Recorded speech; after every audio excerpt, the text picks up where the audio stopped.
Responding to a comment that was made on one of my videos quite recently. It was a video where I talked about supplements. I told you about the supplement brand, the particular supplement brand that I was using at the moment. And somebody's put in a comment and they said, look, you're saying you need to take these. Why am I saying you need to take these when people in prison don't take them, people in military don't take them, and they're in brilliant shape, they're in really good shape? Well, it was words to that effect anyway. So first of all, I wanted to turn around and say that, look, I'm not saying you should take these supplements. I'm doing a review on the supplements and explaining the reasons why I'm currently taking them, that particular brand. Now, that does not mean that you should be taking them. That just means that if you are interested in taking them, you can have a read, or listen to my views and my experience on it, and then make up your own mind as to whether it's something that you would be beneficial for you.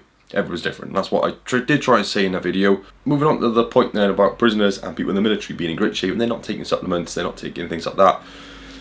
Now, I've never been to prison. I did serve in the military a long time ago, so I've got a little bit of experience. I know people who've been to prison. I've got a rough idea of what goes on in prison, but I've never done it myself, so I need to make that clear as well. If anyone's got any opinions or feedbacks different to my own, let me know in the comments by all means. If I make any errors at all in this video, if I say things that aren't true or based on my assumptions, please let me know in the comments and just set me straight. Alright. People in prison, yes, there are people in prison who are in fantastic shape. There's people in military who are in fantastic shape as well. But on the flip side of things, there's people in prison and in the military who are not in good shape. Not every single person is jacked in the prison or the military. Now, if somebody were so inclined that they were in prison or in the military, and they were interested in lifting weights and getting themselves in shape, they both have a good opportunity to do so because they have good fitness equipment in each. They are both kind of in a scenario where they are able to get good exercise regular, good rest regularly, and also good food regularly as well. So once you get these three things in order, it becomes very kind of easy to, not easy, but it makes your ability to recover and your physique to improve a hell of a lot more optimal.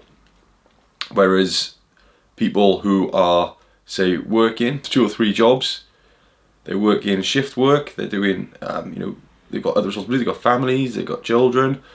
It becomes very difficult then. The window to actually exercise becomes difficult. And so that's why a lot of civilians, they're not able to train as much. In prison, I don't think you've got a great deal of things to do that's taking up your time. Like you haven't got to go shopping, you haven't got to do, do a commute, you haven't got to go and, look after your relatives, look after family, you haven't got to look after pets and things like that.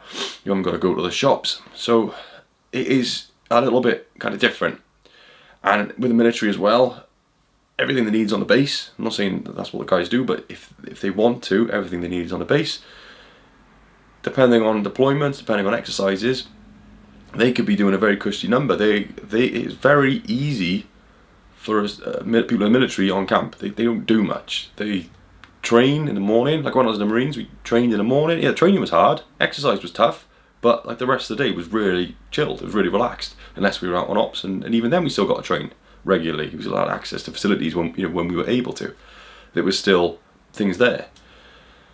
So, like I had a free gym membership in the military with equipment and it's even better now than anything really that you see these days in most commercial gyms. And also as well, you've got to respect is that prisoners and people in the military, and I'm assuming prisoners, also do take supplements as well. And I'm not saying they all do, but some of them do have access to drugs as well, performance enhancing drugs. So that is going to be a factor as well, is that they can also get hold of these things, just like people who are not in prison or military can do as well. So it's not just a case of you go to prison, you get in shape, you go to the military, you get in shape.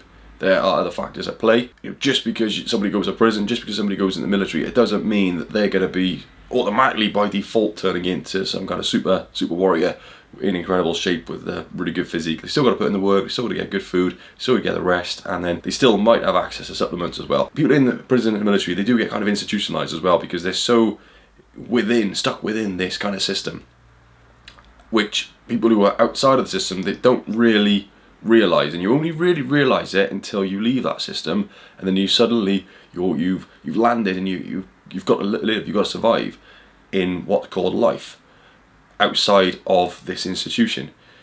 And I hate to break it to you that people who come out of the military and prison, a lot of them struggle when they come out. A lot of them, they come out and they realise that they've actually got to work to pay the bills. They've actually got to work to put food on the table. They've actually got to go to the shop. They can't just train all day. They can't just get drunk all day. They can't go out drinking and spend all their money and still have a roof over their head.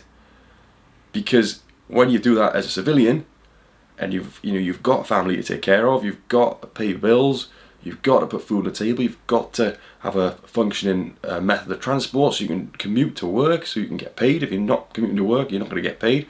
You've got family commitments, you've got people who depend on you.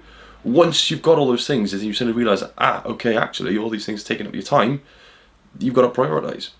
So, for example, me, when I left the military, I trained all the time. I trained twice a day.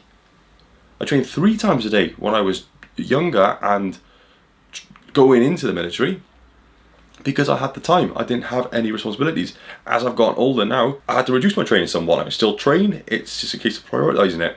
And at the moment, training is always a high priority for me, but it's not the highest priority. It's up there, but it's down a few pegs from where it used to be.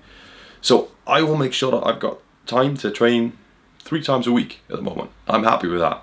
That's my minimum. But the way I operate with my training, because I'm not constantly training 5-6 days a week like I used to, I will prioritise when something comes up that I want to be in shape for or I want to do.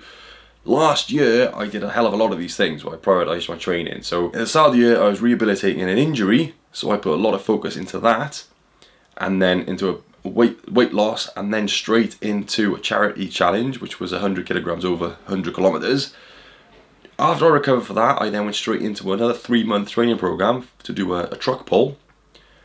After that, then I started my recovery phase and ended that short to then get in kind of an aesthetic shape that I wanted to be in for a video shoot. That took up a lot of last year. Each one of those things took a good few months, took a long time to recover for, and I prioritised my training on top of other things. So what happened then was my life kind of went down the toilet in other areas. So this year now, I knew the decision I made, I knew it was going to happen. So that means this year now I'm trying to make up a little bit for that. So I'm not training as much, I'm not booking or scheduling as many kind of things that I want to do and I want to perform for. So I'm just ticking over my training, I'm enjoying it, trying to catch up on personal life, work, other things like that, which I went down priority slightly last year. So that's how I operate things at the moment, and that's how I manage things. Thanks so much for watching, guys. Hope this has cleared things up, hope this helps, and all the best. Any questions, let me know in the comments. I'll do my best to answer. I'll try and get back to every single comment, whether it's by messaging or by a video. All the best, see you soon, bye bye.